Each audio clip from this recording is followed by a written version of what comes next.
What is up, you guys? Welcome back to Twink Revolution. I'm Sam. And I'm Gian. And we're here with a very special guest. We're here with Angie Speaks from this similar named YouTube channel, Angie Speaks, and also a co-host of the Low Society podcast. Welcome, Angie. Thank you guys so much for having me. It's been well overdue. Yeah, so it has been in the works for a little bit. For context, I think Angie was going to come on sometime like months ago. Yeah. And then Sam got food poisoning from like eating too much spicy Chinese food or something like that the night before, and then had to cancel. And so that was our fault. And thank you, Angie, for giving us a second chance.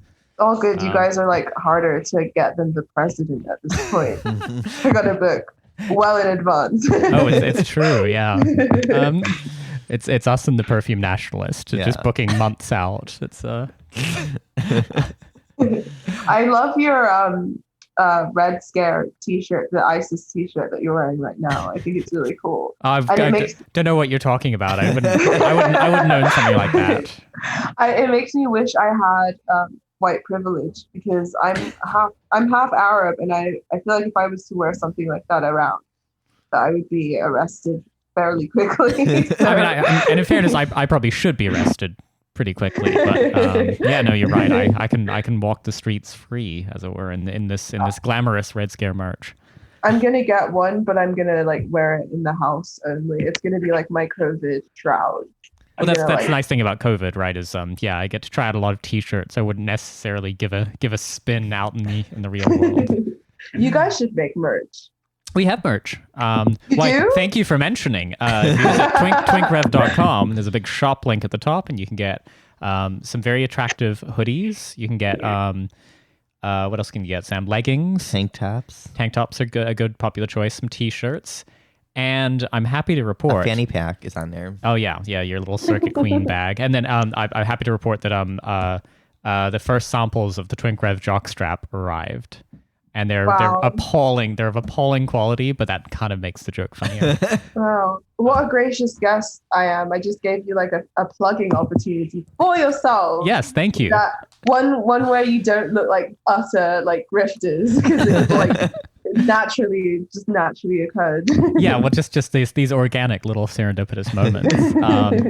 Well, yes, and sorry, that is not why we brought you here. To just like plug your merch. You need to send me. I need to be sent free samples first. Oh, absolutely. Yeah, I'm doing your marketing for you. Like it's in the mail, and the check too.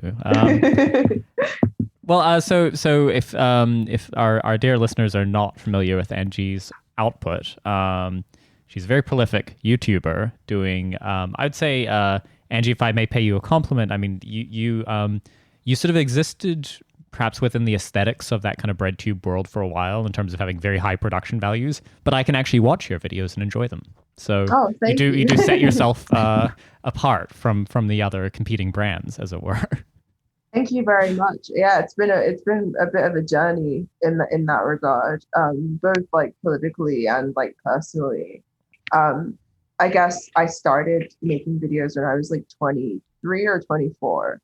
And I wasn't like particularly politically astute during that time. I was just sort of like, capitalism's bad, and fucking smash the patriarchy, like type of thing. And then I guess I started to become more well-read, and that whole sort of scene just stopped appealing to me. And I became friends with Peter Coffin as well, who had done really amazing videos on sort of market dynamics. That was sort of my intro into more broader and robust sort of anti-capitalist like theory, was sort of really getting into his unpicking of like market dynamics and how they sort of manifest in our lives, and how what my trajectory was kind of manifesting a lot of these different things as well. And I guess in that sense, the two of us just started working together really closely, and we became really good friends. And we sort of took on the aesthetic of BreadTube while doing the complete opposite, basically. And it gotten us a lot of hatred, and a lot of, because like the sort of online consumer demographic go in expecting like you to do the thing that they want, and then when you don't, they're like, they have like a little riot. Yeah, they get mad if you don't continue to sort of cater to what they expect politically. And both of us have had a very sort of public evolution. And in this sort of politics consumer market, you're not really supposed to evolve. You're supposed to stay stagnant. You're supposed to have a specific, line that you're selling, or cater towards a specific demographic of people and not really change and double down on all of your stupidity and never really like question anything. And yeah, it's been it's been an uphill battle. It's been a bit of a struggle, but we're still doing our thing and still pissing off all the right people, in my opinion.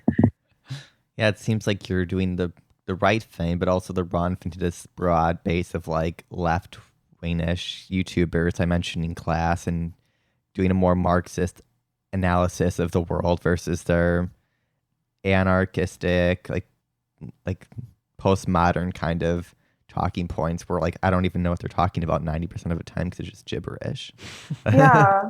And that was one of the things that sort of struck me when I first started doing YouTube, was just how different I was from the people who call themselves breadsheet, or the people at the helm who I was privy to and had exposure to. I mean, from when I started, they sort of tried to adopt me into the fold. Like I met a few of them like in real life and was invited to events where they spoke, and I spoke there too.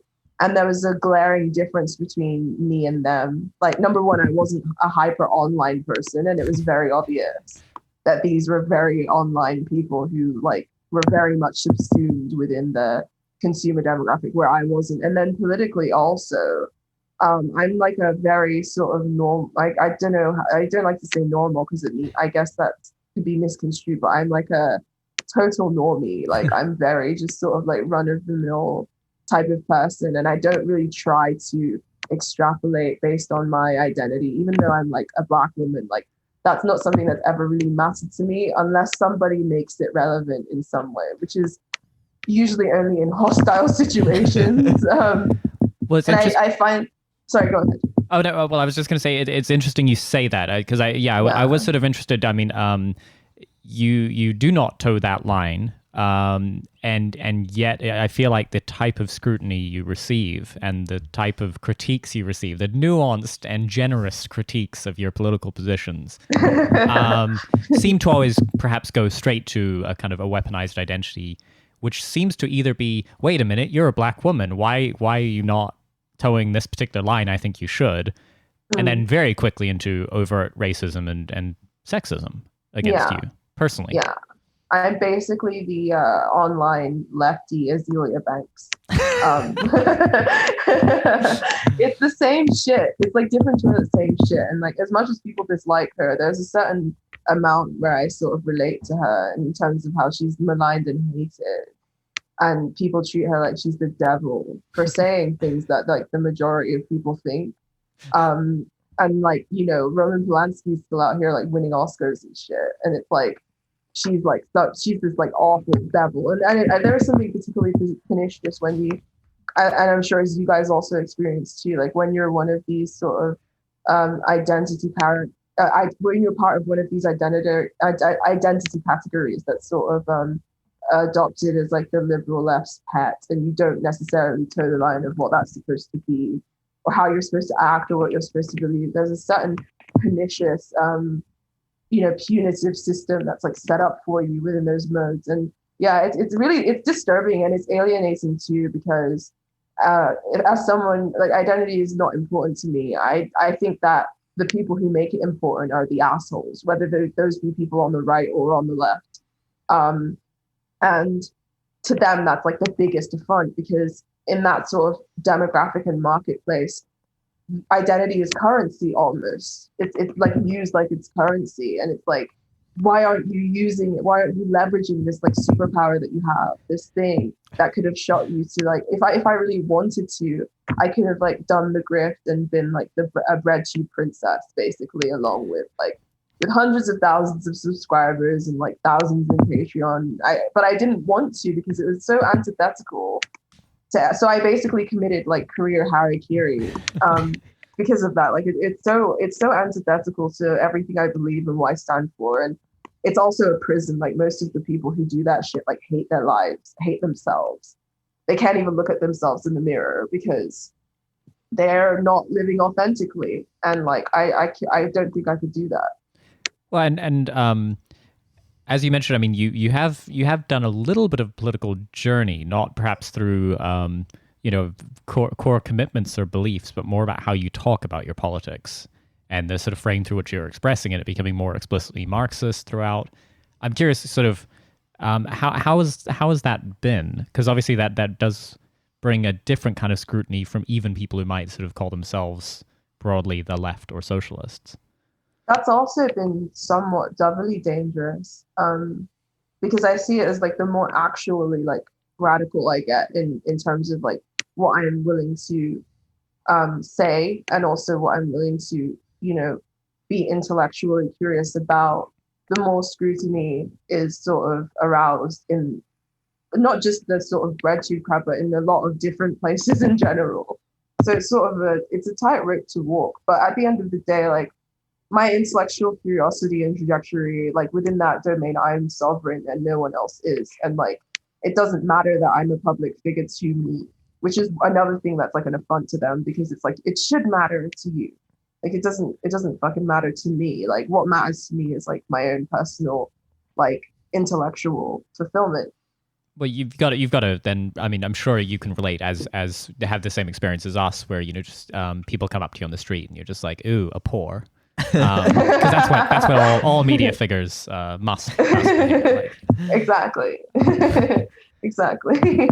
No, it's been weird. Like, I've done a lot of public stuff as well. Like, before coronavirus and stuff, there was this big event called Bristol Transformed, where I was asked to speak, and there were a lot of people there in terms of like audience, but also a lot of like journalists and media figures and all kinds of people, who were asked to speak, including myself. And the audience is surprisingly receptive to everything that I have to say, and a lot of them find it very refreshing.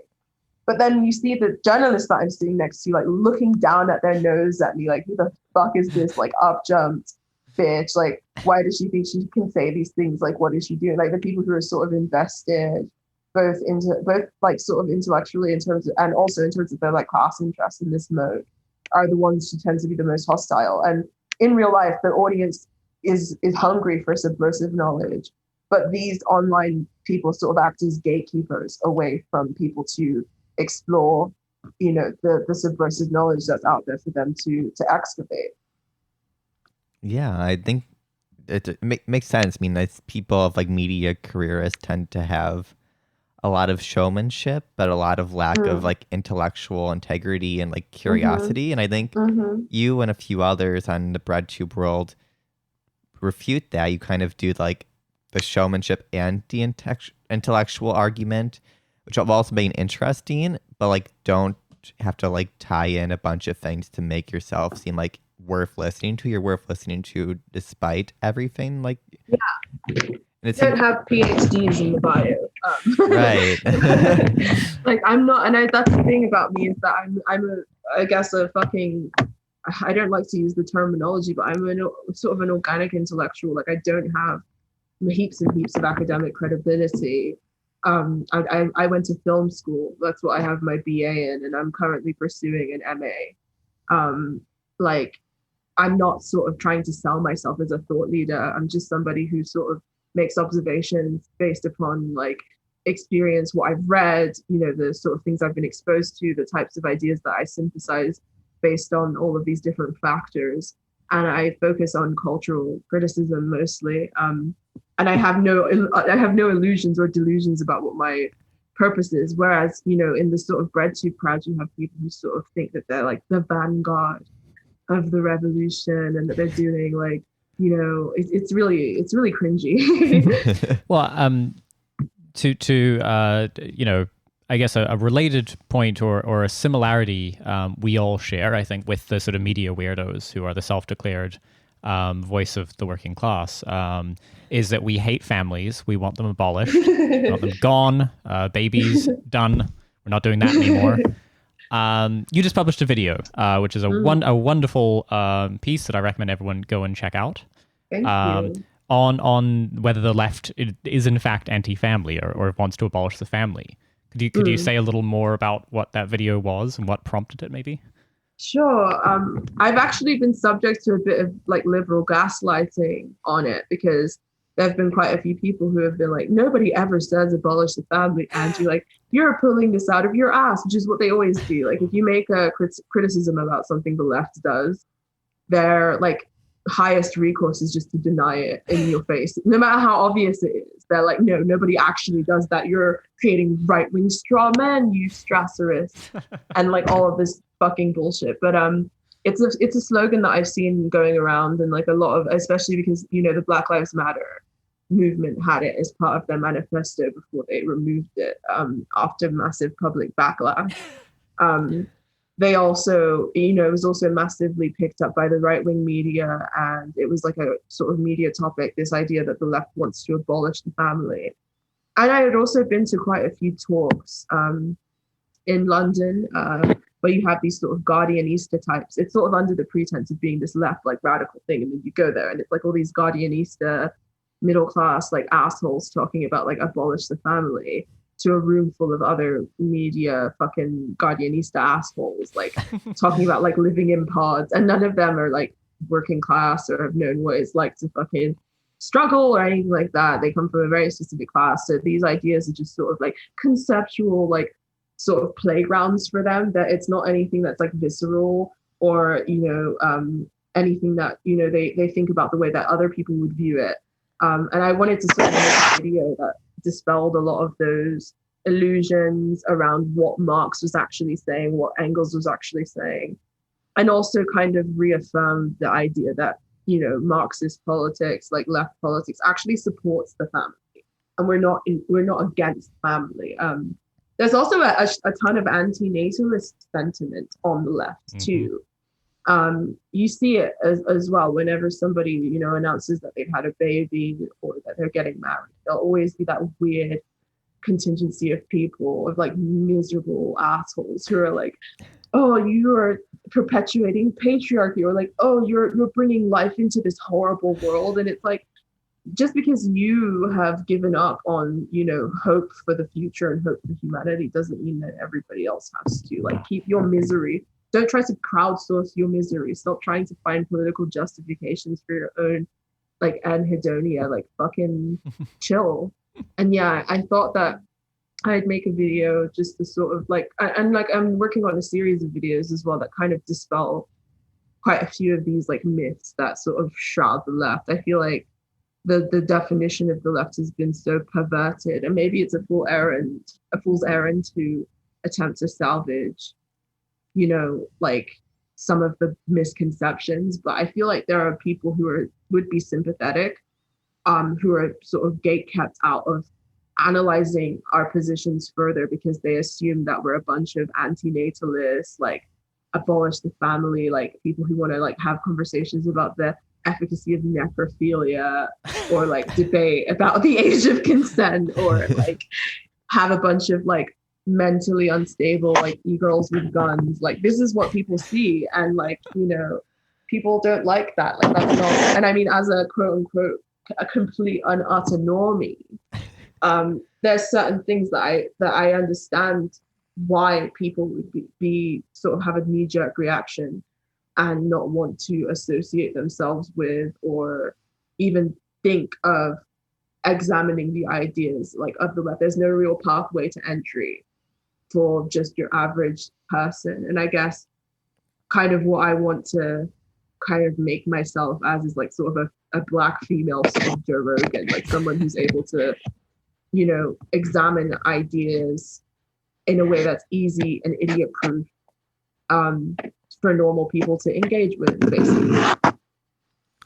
Yeah, I think there was a part in your video where you mentioned kind of like the issue of the terminology being just utilized felt understood. And for example, like the abolish the family from Marx's perspective, so many of these like new left, like people coming into the left, just see that and be like, oh, well, family's bad, but don't actually understand the full complexities of the situation.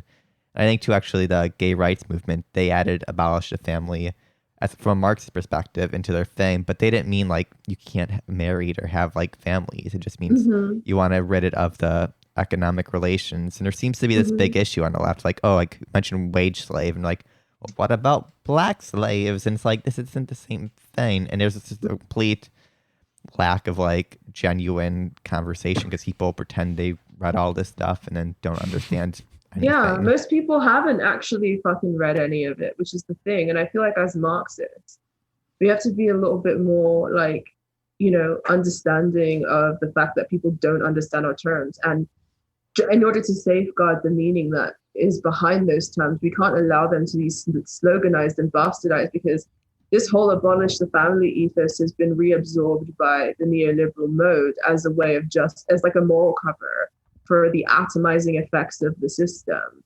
We're doing the job of like, generating consent for the ideological reproduction of this system by not actually explaining to people what we mean. And yeah, the gay rights movement and, a lot of the other movements that like adopted the slogan abolish the family have a responsibility to explain to the average person who has no exposure to Marxist theory what the fuck that means. Like, most people hear that, especially during a time like this when we're all, in lockdown and none of us can see our families and stuff. We have an obligation to make sure that we're not sounding like fucking weirdos to people who are in consent of the post-industrial neoliberal dystopia. Like, we don't want to carry water for such a brutal order. Well, I think that's where you were very successful, I think, in that video, in terms of it's clearly leaning, or I could tell what you'd been reading. Let's say, but it was perfectly intelligible to somebody who was just living in this particular world at this moment. And I thought you did a great job about talking about the benefits of family as people would commonly understand that term, right? Most people don't necessarily immediately conceive of their family as an economic unit reproducing ideology. They're like, no, it's my mom and dad or whatever. Like, so yeah, not all like family bonds are based in this sort of or even conceived in the notion of economic coercion. But obviously, that's what the system then creates, forces them to become. It forces them to become these units of consumption, these units of production and ideological sort of consent manufacturing. And that's not what we want family to be as Marxists. We want it to be free flowing. We want it to, maintain it. It's sort of free flowing kind of bond creating energy. And we also want to communicate to people that we support the idea of community and social bonds. And I feel like all the left has been doing for the last 30 years, I mean, even with the left's sort of embrace of globalism, for instance, is sort of telling people there's no such thing as society. There's no such thing as community. You are an individual. You are a consumer. Like, and if you sort of want to safeguard these things, you're inherently conservative or fascistic. Like, these people they're Thatcherites, really. Mm-hmm. They're Thatcherites. They're not, that they shouldn't be calling themselves leftists, because they're not. They're just sort of the perfect little neoliberal subjects. Well, it's interesting as well, because towards the end of the video, you do talk. There's something we don't talk about enough, and I think you did talk about it, which is the degree to which like actual personal trauma or pathology is sort of reframed in political terms in these debates. To the extent that some people do have very shitty families, or people have families that have caused them a lot of struggles and harm. The idea that you would sort of sublime whatever impulse that is into, actually this is political, it's not personal. Do you think? Do you feel like that's a tendency sort of replicated within the left uniquely, or is that just a broader political moment? I think it's a broader political moment. I don't think it's necessarily unique to the left, but there's definitely a very sort of pernicious way that the left does this that ends up manufacturing consent for just more and more alienation. So if we're going to talk about it in Jungian terms, it's like the right-wing sort of is the devouring father archetype. It sort of takes the alienation of the young man and sort of transmutes it into this like politically viable rage. Whereas the left is like the devouring mother. It sort of creates this womb, this cocoon almost of like fake warmth and and fake sort of shield from harsh realities of the world, and it stops the individual from individuating and like reaching their potential. It doesn't encourage them into action or to sort of move out of their alienation or to do things to sort of make themselves more viable in the world. And it definitely is a thing that you see with the concept of family. Like, people have a very knee-jerk reaction to it on the left. And of course, you know, on the left, you have a lot of people who identify as LGBT, and there are, you know, obviously situations where people have been rejected by their families or have had really traumatic experiences with their families. And I mean, not just with the LGBT stuff, like family in general is a difficult topic to broach for a lot of people. And I mean, the atomized sort of nuclear family model that we've been under has definitely had a deleterious effect on a lot of people's lives. So I don't say it to be flippant, but that is not the model that you're supposed to examine when you're trying to talk about broad political things and the function of the family as a unit of society and how we want to support that as a unit of society too. You know, there's a difference between those two things. And I feel like a lot of people take their sense of alienation or their sense of frustration with their families or their personal traumas and try to codify them within these sort of political slogans. And that not everyone's story or journey is that way. And in order to have viable people, we have to have viable families. So yeah, I think it's that simple. We need to make sure that we're communicating to people that it's a unit that we want to support.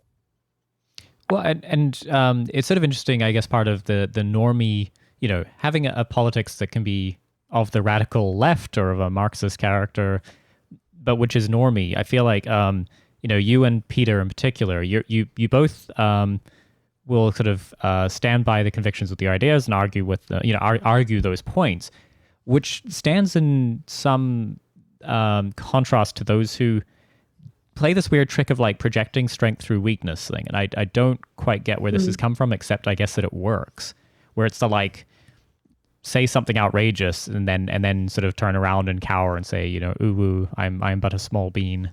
Don't you know, you're hurting me by shouting back. Or this recent sort of age discourse about like, well, teenagers, you know, you have to take teenagers seriously when they have political opinions and then not take them seriously when there's any repercussions or disagreement. Have you sort of found that your approach to politics brings you into conflict unusually, or is that just, do you think, being normal? Oh, hell yeah. It's both. It's because there's a certain amount of lifestyle signaling that you're supposed to do in order to be considered, you know, viable as left representation. And if you don't do that, you're already automatically like under scrutiny. And then on the other hand, just sort of projecting strength through weakness. There's too many soft boys, too many of these like fucking, and obviously like when I said this shit before, people thought I was talking about like gender, and I'm not. So when I talk about the soft boy or like the fucking soy boy, I'm talking specifically about like men who sort of try to project this sort of feigned sensitivity as a sort of moral cover for their sort of really brutal, like Machiavellian, like political sort of like plays. And I've run into trouble with a lot of those types, and they're able to sort of hide behind their soft boy, like, oh, ooh, look at me, I say all the right things and I have all the right opinions and I'm so kind to my consumer demographic. They all think I'm a cuddly teddy bear. But then the way they behave is the opposite of that. It's cynical, it's undercutting, it's bitchy, it's like, it's cold, it's like manipulating, it's manipulative, it's calculating. And those people tend to, and especially because they have access to a certain amount of hegemonic credibility, they can weaponize that against people very easily, especially if you're from an identity that is sort of already quote unquote marginalized. Like, it's very easy for a lot of people to be like, she's just like a crazy angry Black woman or something. Or if I say something about like feminism or whatever, or like whenever the sex work conversation comes up and I'm like, this is retarded, like stop doing this bullshit, like this is, detrimental. Like the way that the neoliberal mode is talking about this is almost creating a moral cover for all kinds of different issues, including like destitution and like poverty and shit. Like people like, oh, you're just jealous, you fucking ugly bitch, like you ugly, like stuff like that, and it's just like totally fine. Like once you have the sort of scarlet letter of like wrong think on you, it's easy for anyone to just do and like say anything to you. But I'm not really into self-victimizing, even though I'm like sort of divulging my experiences. I don't at all see myself as a victim, because at the end of the day, like I know what I'm getting into. I know that by challenging something that's hegemonic, there's going to be pushback. There's going to be a heavy price to pay in terms of visibility. Like I said, I've committed career.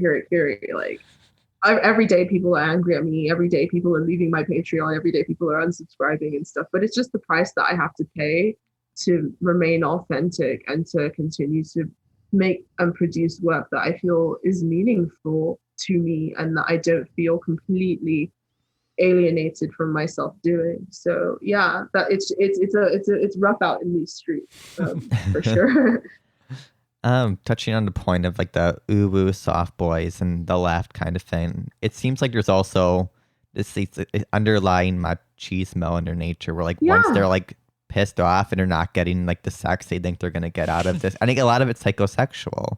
A lot of them think by being like this like left wing like weird male feminist type, they're gonna get a bunch of like women, and then when they don't get what they want, they're gonna like just be like, you stupid bitch, fuck you, like I hope you die. Like it's even more pernicious in that regard, because it's also a moral cover. Like the feigned sensitivity and the feigned sort of wokeness it's a moral cover so that they can act out, especially against women who don't agree with them, or women who's like are like, you know, not aligned with them politically, in the most sort of horrible, sexist, like punitive, like awful ways, but still be on the right side of history, if you know what I mean. Still sort of have the appearance of being like, you know, the good boy, and it's sort of a new mode of misogyny in that regard, and it's very annoying to have to deal with. So if our listeners can't tell, Angie is British, and we always talk about the American left. I mean, I think so much of the left gets focused on the U.S. for obvious reasons. It's the empire.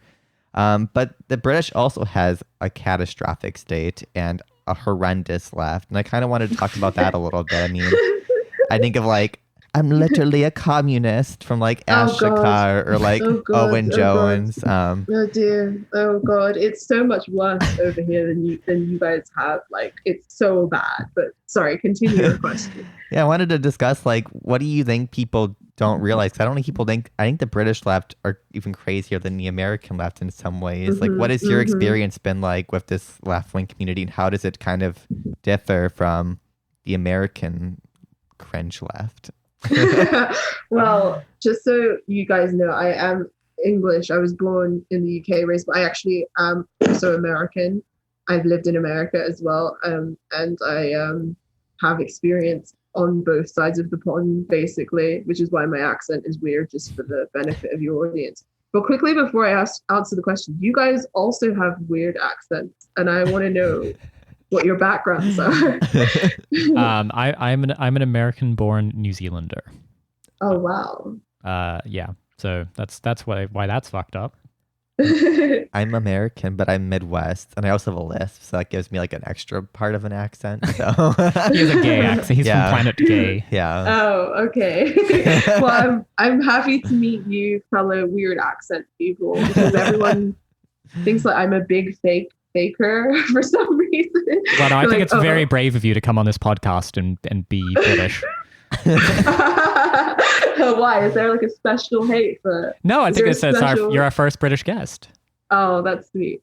Well, you'll soon regret it. I recommend to have me be your last British guest, because the British left is absolutely fucking awful. And like, okay, so you guys like had your dirtbag phase, like where you had like Chapo and people being like slightly edgier and a little bit more critical of like identity politics. We have not had that. So just imagine like Obama era rad liberty, like, or just like post Trump, like rad liberty. That's like the stage that we're at. We're always a little bit behind America politically.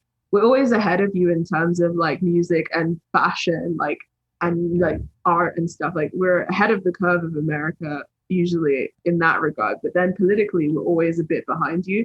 So whatever like ridiculous political trend is going on in America just sort of catches on here like three years later, 4 years later type of thing.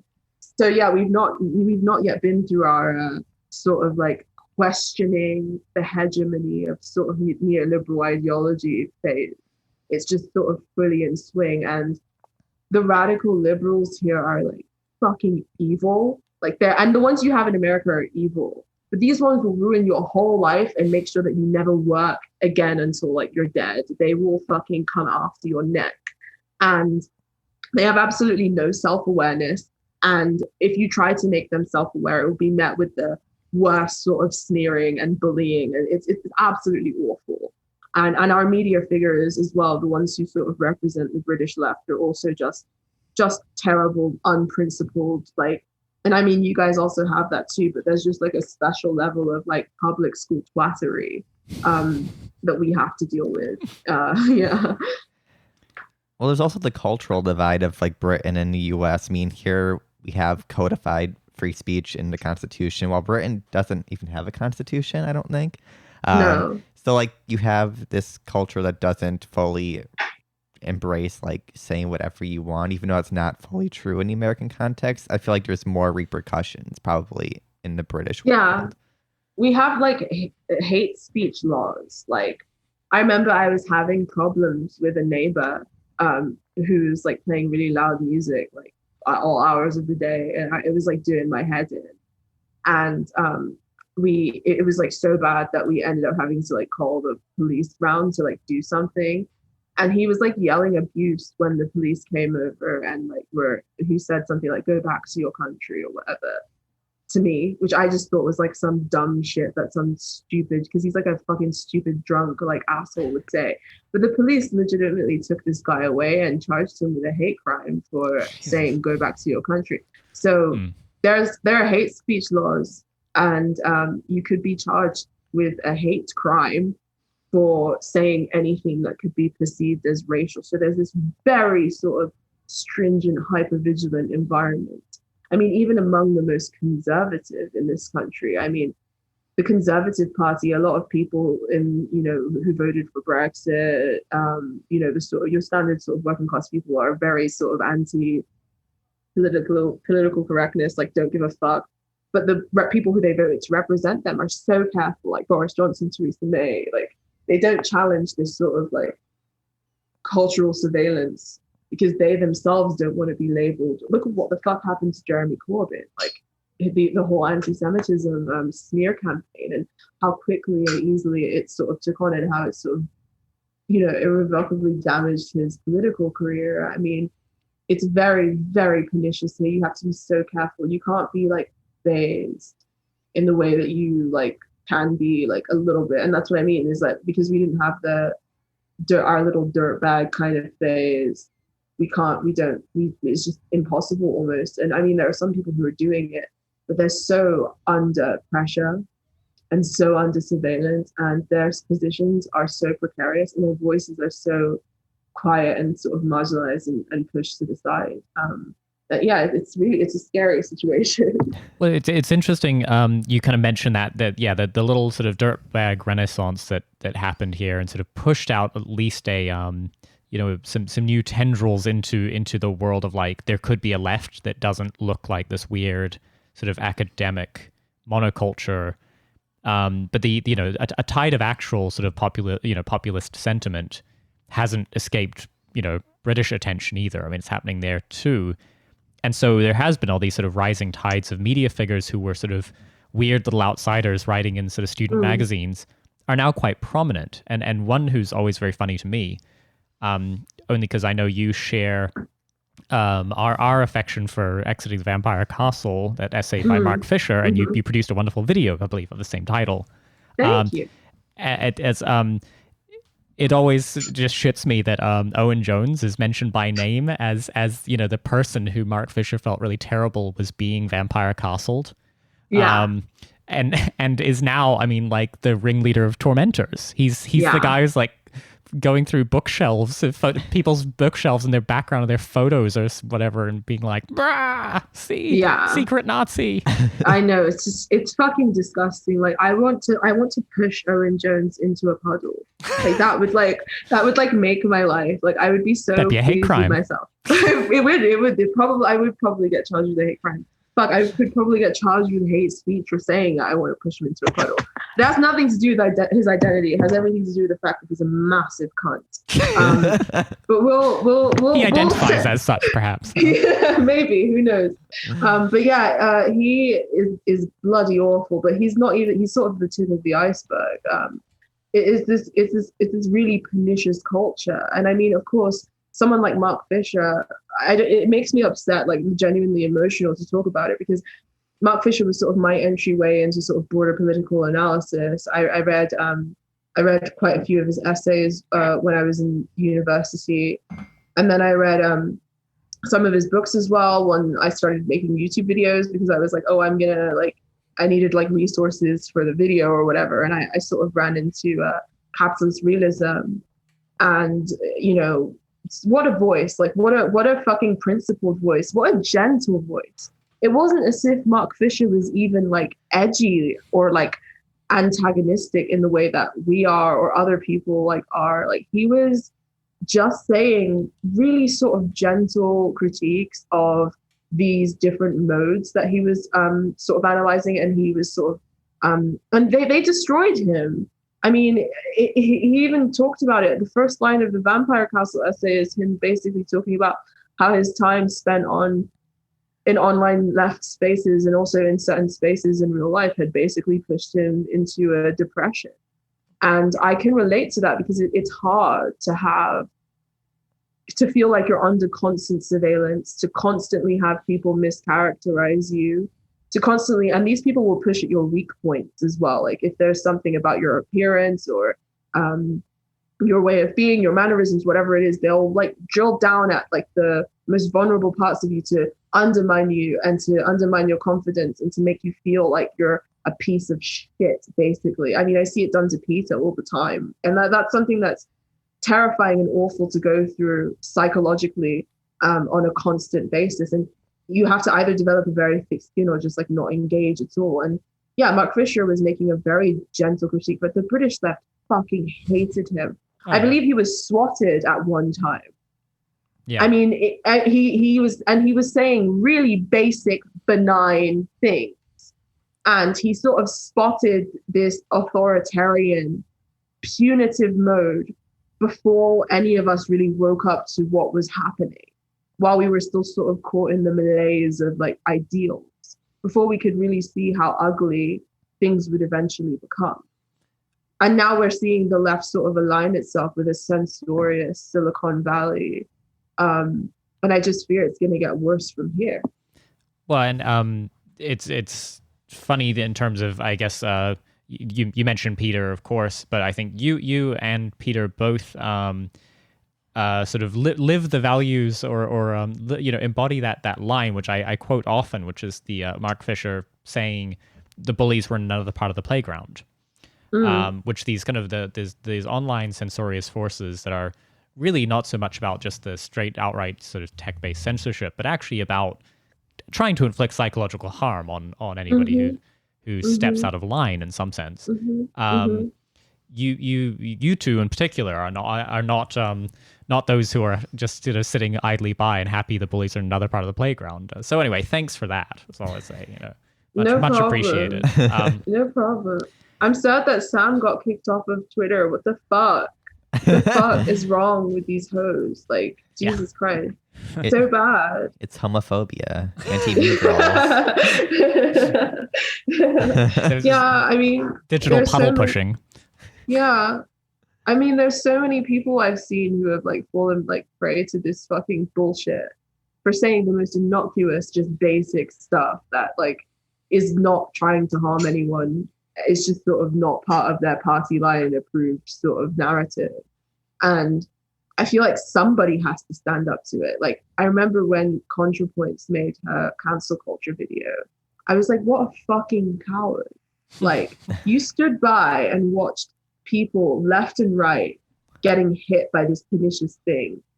And you're the type of person who has the sort of credibility and power to really sort of, you know, not necessarily reshape the mode, but at least make a dent in the awareness of what's going on. And you stood by and watched this shit happen to person after fucking person.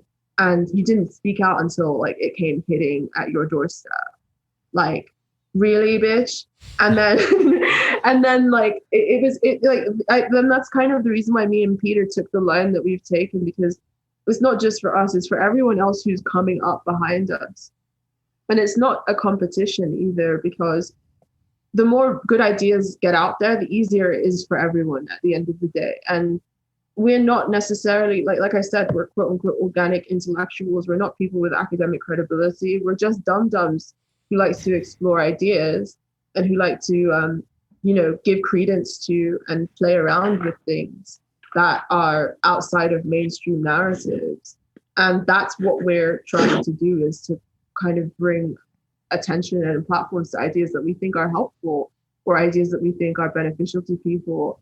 And in order to do that, somebody has to be unafraid and like push back against this and stand up against this. And I'm not saying that we're the only ones. There are people who have done, even like people like Amy Therese, people like Angela Nagel, people like, who have taken heaps and heaps and heaps of shit in order for us to be able to sort of talk the way we're talking now and have the space that we have now. And I feel like the more people do that, the easier it will get. Like, we have to start thinking a little bit more like a collective and rather than atomized individuals, because the people who have power in the mode and in general think of themselves as a collective, which is the reason why they're so able to do so much damage to the discourse. So, yeah. Yeah, it seems if we just stop talking about the things to get exactly what they want, the haters. Like, the whole point is to make you stop talking about the problematic things. And yeah, it seems like this generation of left-wing people on like the podcasting world care less about apologizing, like, because they don't have to anymore. Exactly. But I'm talking about other things that we're not supposed to talk about. We got told a while back we never talk about Africa, and you actually went on Katie Rising, to talk about the End SARS campaign, and I've noticed I don't really hear anything about it anymore. I was wondering, can you kind of explain what it was briefly and like what's currently going on, if you're familiar at all?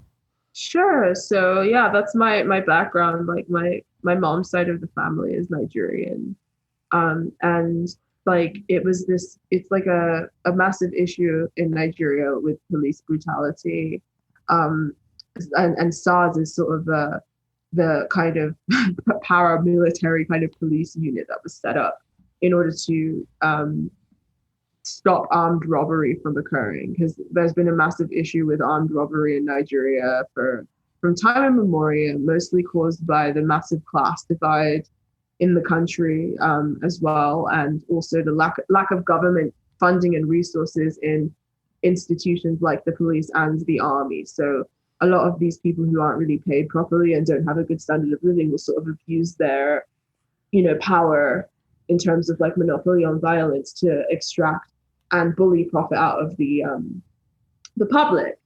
And so, and the thing is, it affects people who are poor in certain cases, but the reason it got all this attention is because it affects people who are rich a lot too, and especially affluent expats, who are living abroad or who are educated abroad, who then go back to Nigeria and like live these really flashy lifestyles or drive flashy cars, live in flashy houses. They're often targeted by police for shakedowns. I mean, I experienced it like when I visit Lagos, like you're driving through on Lekki Bridge or whatever, and like you come to a toll and you have to bribe the police, especially if you're in a nice car, or if they can tell that you're from abroad. They'll make you bribe them, or they'll give you a hard time. They'll give you fucking hassle, basically. And there was some high-profile cases where some SUVs were like stolen, and there was certain shakedowns that happened, and obviously because these expats are obviously more exposed and savvy when it comes to social media, they managed to create a massive stink. And it sort of became this Nigerian, even though some of it was rooted in working class sentiment, because the police are also quite brutal to poor people as well. It was mostly hijacked by this sort of middle class, like bourgeois, like quasi Black Lives Matter movementeer, social media movementeer type thing. And I guess that's the reason why a lot of the political momentum was derailed, because it wasn't really rooted or grounded in any sort of knowledge of Nigerian history or how it works. Like I said, most of these kids are fucking Westerners who have come from abroad, and they have no real knowledge of Nigerian history, or the fact that it was it's been a military dictatorship for the last since the end of colonialism. So like violence is like and especially state violence is like been a huge part of the country for for generations. The Biafra War, all of these different things that showcase the like brutality of like the army and police, and the fact that the majority of our leaders have either been military or ex-military personnel, like all of those different aspects of things that these kids just like aren't aware of. And it sort of turned into a little bit of like a joke almost, especially when people were screaming at Beyonce on social media to speak up about SARS because she had, made her Black is King, which featured Nigerian artists and blah, blah, blah, blah, blah. And like, it's like Beyonce can't do fuck all. Your priorities are like misplaced. You should be trying to push your political leaders. Like, there was a lot of sort of hashtag activism going on, which is the reason why I wasn't necessarily like, it was very much blown up into this thing, and then Westerners kind of tried to turn it into like the next Coney 2012. And we're like, yeah, I'm like aware of like international like stuff too, End SARS. It's just like, shut the fuck up. Mind your business. Like, you have Trump and Biden fighting it out. I'm sure you have other things that you could be focusing on. So I thought it was really silly that person was like yelling at you to talk about Africa more. Like, yeah, it's funny when the SARS thing went on. I was like, why is the media talking about this? We never talk about Africa, or if we do, it's like actually it's called COVID. Yeah, it's not called SARS too anymore. I thought they were talking about the disease SARS actually really early on. So I was so confused. I'm like, why are we talking about like Africa? Like, it's the forgotten continent to like so much of the world, and it's only brought up like when politically necessary. But I thought there was a really interesting aspect of the convo that it's really not been talked by a lot of the activists, and it's like the reality is like the UK and the US armed and funded a lot of the training for SARS, but also China is becoming an investor in Nigeria, and I think that's a really interesting aspect as well, maybe why it was discussed in the media. Big time. Because there was like, wasn't there was like kind of regime-esque like change going on as well because of like the connections to SARS. Yeah. So like the West, the America and the UK have funded the SARS sort of organization, and especially the reason why there was sort of special media attention paid to it is because Nigeria is sort of the hub of Africa in that regard. It's one of the economic powers of Africa. It's also one of the most sort of biggest cultural exporters in terms of culture and things like that in Africa. So there's like special media attention paid to it in that regard as well.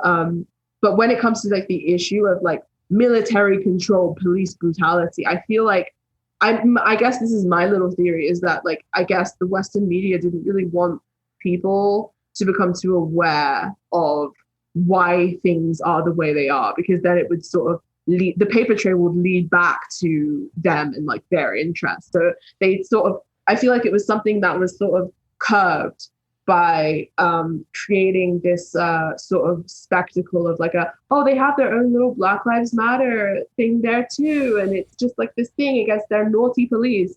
Like, I think the reason why they paid so much attention to it was so they could shape the narrative and so that people wouldn't ask too many questions about the interests of America and England, the interests of China, and all of the different sort of people who have their hands in the pocket of Nigeria. And I mean, do you feel like, because the actual SARS organization was disbanded, right, in Yes. sort of late October. So in some ways, the demands were met, but presumably that's sort of not the start and end of it all. No, I mean, it was disbanded in name alone. And that's the thing. Our Nigerian government's always been very cheeky like that. They'll like do the thing that they know that will shut people up.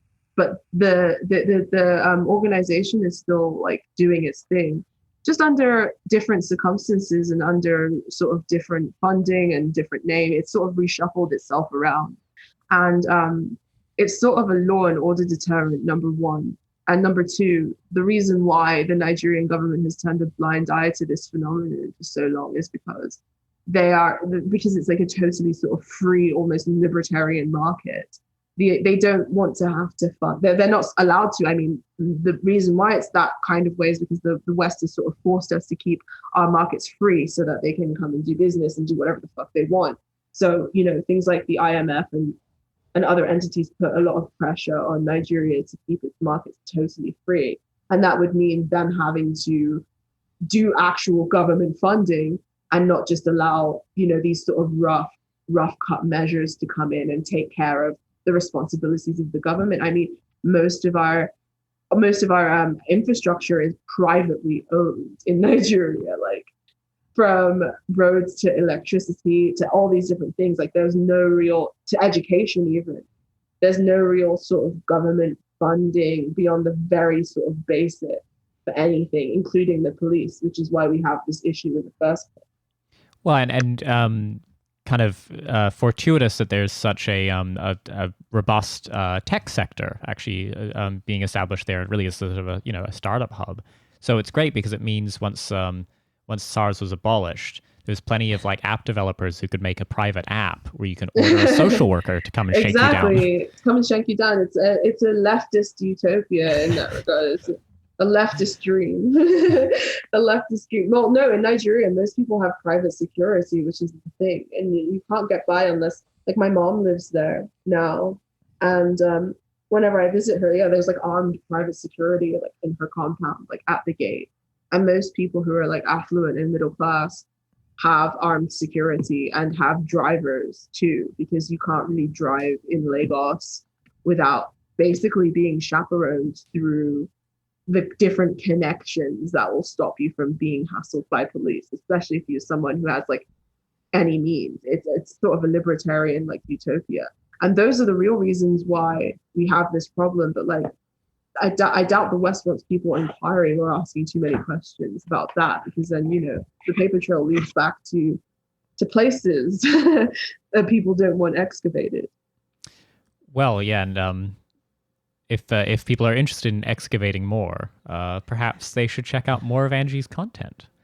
How was that? Was that smooth? That's a good segue. Thank you. And the person who said that you guys should talk more about Africa, it's like, why don't you talk about it? Like, why don't you guys were so nice in that interaction as well. Like, you should have been a lot meaner. I would have been like, why don't you fucking talk about it? Like, you start your podcast and you talk about what the fuck you want to talk about. Like, fuck you. Yeah. No, I think my exact response was, are you confused about how to find Angie's content? Well, I don't always want to talk about fucking Africa either, for fuck's sake. Like, Jesus Christ. Well, yeah, I think it was specifically in reference to the fact that you would just like, said something on Rising. Yeah. But this person seems to have special interest in specifically African like stuff, and like, go and make your own content or seek that specifically out. There's that weird like consumer demand thing that people do that really freaks me out a bit, where it's like, oh, you're the product and I need you to, like, the customer's always right type of thing. It's weird. Yeah, we're gay shit posters. You don't really want us talking about anything with any weight. No, exactly. Angie, so people can find Low Society Podcast, which is incredible and high in my rotation. Highly recommend everyone get it. Thank you. Angie Speaks on YouTube. What else are you working on, Angie? Anything else to plug? Have you got merch we need to plug here? I do have merch, actually. I have tarot-themed merch because I'm a witchy-ass bitch. So you can find the link to that in my any description of any video that I've made. You can find it in the link to the description. I'm working on a video about stan culture at the moment for the new year, Ooh. which I'm excited to release. I can't wait to get that one out. You guys already published Society. We have our New Year's episode coming up soon where we're going to shit talk 2020 and sort of talk about the political atmosphere of this year and the cultural atmosphere. I can't wait to roast all our FKA Twigs and Lizzo. Those are going to be our major major pressure points for the evening. So yeah, that's what I have going on right now. Cool. Well, Angie, thank you so much for joining us. Yeah, thank you. Thank you so much for having me. It was lovely.